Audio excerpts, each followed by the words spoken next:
You are at the doctor's office. Again. You describe the symptoms for the 10th time. The exhaustion that seems to suck out your soul.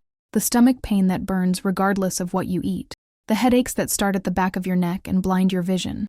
The feeling that your brain is wrapped in cotton, where words and memories simply won't stick. The doctor listens, maybe with a slight air of impatience. They look at the clipboard. Your blood tests are perfect. Your blood pressure is great. There is nothing clinically wrong with you. And then, the blow. Have you been very stressed lately? Maybe it's anxiety. Maybe it's psychosomatic. You leave the office with a prescription for an anti-anxiety pill and a profound sense of humiliation. Because when you get home and tell the narcissistic person about it, they look at you with that mix of pity and superiority. I told you, it's all in your head. You're too sensitive. And for a moment, you almost believe it. You almost believe that you are inventing your own pain. But what if your body isn't betraying you? What if it is, in fact, the only one telling the truth? What if those unexplained symptoms are not a sign that you are broken, but a sign that you are being poisoned? Narcissistic abuse is a psychological war, but your body is the physical battlefield where this war takes place, and it holds the scars. Today we are not going to talk about feelings. We are going to talk about physiology. We are going to decode the undeniable physical signs that the narcissist is, literally, destroying your body. My name is Lauren Mitchell. My purpose with this channel is to show that the problem was never you, and more importantly, that you are not alone. If this video resonates with you, I invite you to subscribe to the channel and leave your like on the video. I count on your support. Before we list the signs, we need to understand the mechanism. We need to understand why your body reacts this way. We, human beings, evolved with an incredibly sophisticated threat response system. It's the fight or flight system. When you encounter a predator, a lion in the savannah, your brain sets off an alarm. Your adrenal glands flood your system with adrenaline and cortisol. Your heart races to pump blood to the muscles. Your breathing accelerates to take in more oxygen. Your digestion and your immune system are temporarily shut down. Because you don't need to digest lunch or fight a cold when you are about to be eaten. Every resource in your body is directed towards one single thing: survival.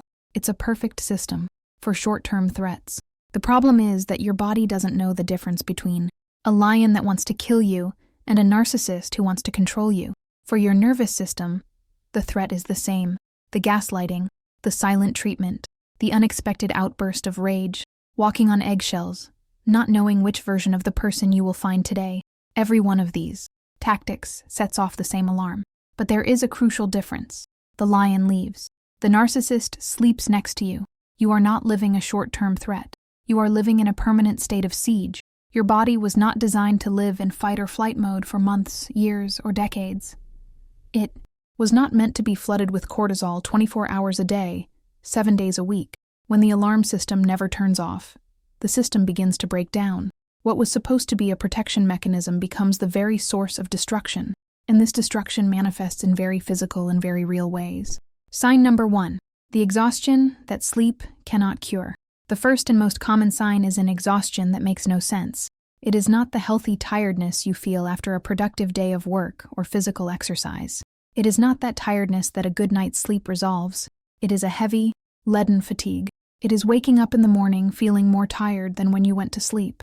It is feeling like your limbs weigh a ton, that every task, even getting up to take a shower, requires a Herculean amount of energy. It is an exhaustion that seems to come from your bones. This has a name: adrenal burnout. Think of your adrenal glands as an emergency response team. In normal life, they are on standby. When the alarm sounds, a deadline at work, a scare in traffic, they jump into action, release stress hormones, and then go back to rest. In life with a narcissist, the alarm never stops ringing. You are in constant hypervigilance. Every sound of the door opening, every change in tone of voice, every unanswered text message triggers the alarm. Your body is constantly preparing for impact. Furthermore, there is the energy cost of cognitive dissonance. Cognitive dissonance is the mental state of holding two contradictory beliefs at the same time. He says he loves me, and he treats me cruelly. Trying to reconcile these two opposing truths is one of the most exhausting tasks the human brain can perform.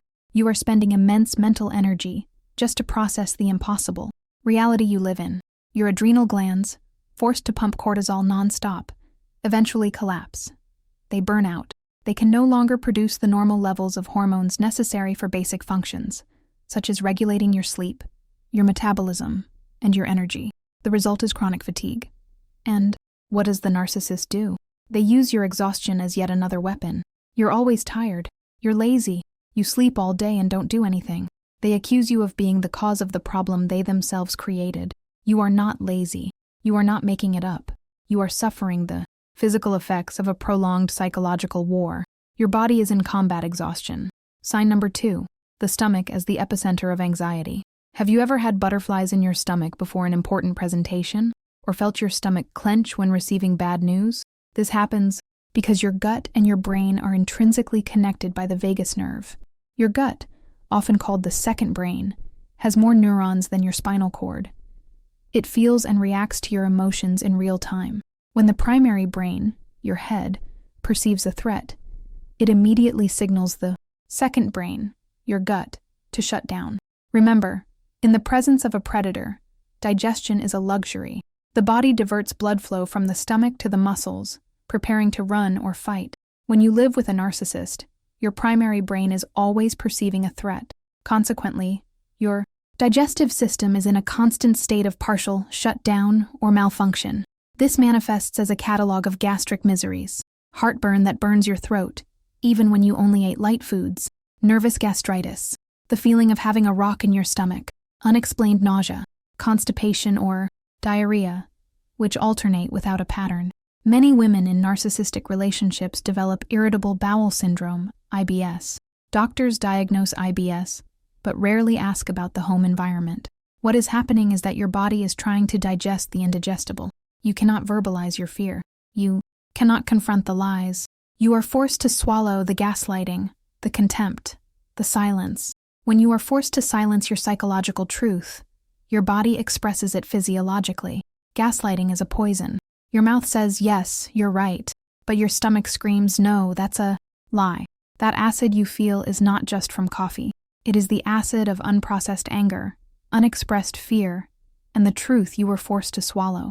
Your stomach is literally trying to digest the abuse, and it is failing. Sign number 3, chronic tension, headaches, and fibromyalgia. When an animal in nature is threatened, it stiffens. It contracts its muscles, ready to jump, fight, or protect itself from a blow. It's a reflex.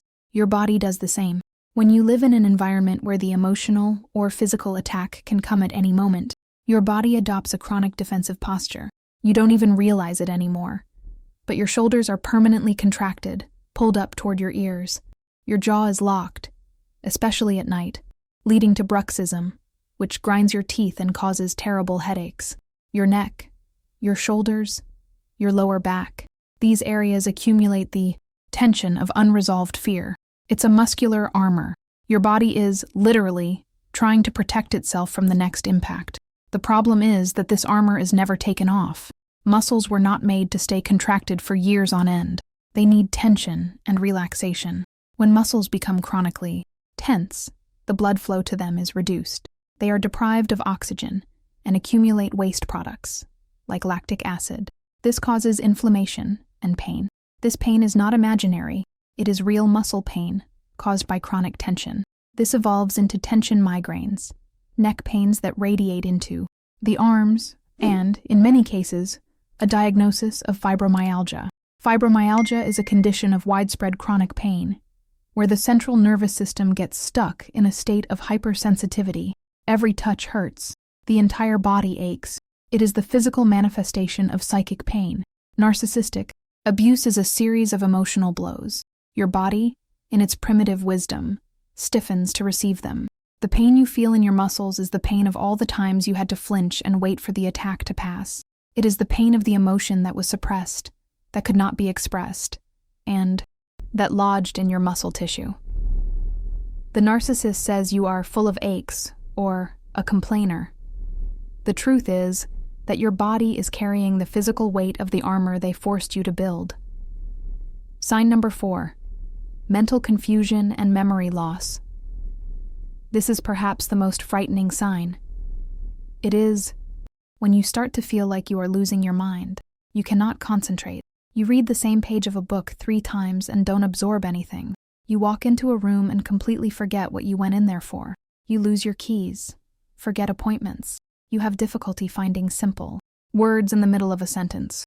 It is brain fog. And of course, the narcissist takes advantage of this. You're going crazy. Your memory is awful. I never said that. You're making it up. Gaslighting becomes 1,000 times easier when your own brain seems to be failing you. But your brain is not failing. It is being sabotaged. Remember cortisol, the stress hormone? In small doses, it is helpful and even improves focus. But when your body is chronically flooded with it, as happens in narcissistic abuse, cortisol becomes neurotoxic. Neuroscience studies show that prolonged and elevated levels of cortisol cause real damage to the brain. Specifically, it attacks the hippocampus, the region of your brain responsible for consolidating short-term memory into long-term memory and for spatial navigation. That's why you feel lost. Cortisol in excess literally shrinks the hippocampus. At the same time, it hyperactivates the amygdala, the brain's fear center. What does this mean in practice? Your brain is being physically rewired. It is being optimized for one thing: threat detection. And it does this by stealing energy from other functions like executive memory, planning, and concentration. You are not becoming stupid. You are not going crazy. Your brain is in survival mode. It is so busy scanning the environment for the next danger, so busy processing the fear coming from your hyperactive amygdala, that it has no resources left to remember where you put your car keys. Brain fog is not a defect in you. It is the fog of war. It is the neurological consequence of living in a minefield. Sign number 5. The collapsing immune system. Are you constantly getting the flu? Do you catch every cold that comes around? Have your allergies suddenly gotten much worse? Have you started having recurrent urinary tract infections, herpes, or seen the awakening of an autoimmune disease like Hashimoto's, lupus, or rheumatoid arthritis? This is the 5th sign, the collapse of your immune system. As we mentioned, when the body enters fight or flight mode, it shuts down functions considered non-essential for immediate survival. The immune system is one of them. Your body thinks, why would I spend energy creating white blood cells to fight a virus if I am about to be killed by the predator? Chronic stress suppresses your immune system. Excess cortisol, in the long term, acts as an immunosuppressant. It decreases the production of lymphocytes, your body's defense cells. This leaves the doors open for everything. Viruses and bacteria that your body would normally fight off without you even realizing it can now take hold. You get sick more. You get sick easily and take longer to heal. Worse yet, chronic stress causes systemic inflammation. The body, in a state of alarm, produces inflammatory proteins, cytokines, as if it were fighting an infection that doesn't exist.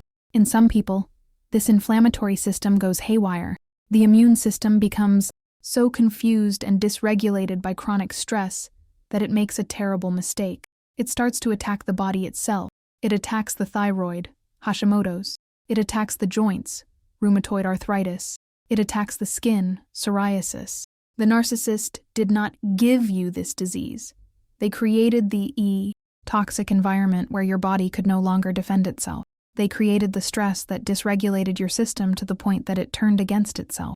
Frequent sickness, tiredness, pain, all of this is your body screaming that the burden of stress it is carrying is unsustainable. You are not crazy. You are not a hypochondriac. You are not weak. Your fatigue is real. Your digestive pains are real. Your muscle aches are real. Your mental confusion is real. Your suppressed immune system is real. Your body is not your enemy. It has been your most loyal ally. While your mind was expertly manipulated by gaslighting, forced to doubt itself, to accept the unacceptable, your body registered the truth. It never believed the narcissist's lies. Every physical symptom you felt was your nervous system saying, "We are in danger." It was your digestive system saying, "I cannot process this poison." It was your muscular system saying, "I am bracing for impact." It was your brain saying, "I am too overwhelmed to function." These symptoms are not your weakness. They are the fire alarm. They are the proof that the abuse happened. True physical healing often does not begin with another medicine for your stomach or another painkiller. It begins with the removal of the source of the poison. It begins when you listen to what your body has been screaming all along. Your body was not failing you. It was trying to save you. In the description of this video, you will find a link with support materials created with much care to help you understand and reframe what you have lived or are living through. Feel free in the comments below to share your story, vent, or even suggest a topic for the next video. Click on the suggested video on the screen and continue with me. Remember, you are light. Never forget to shine.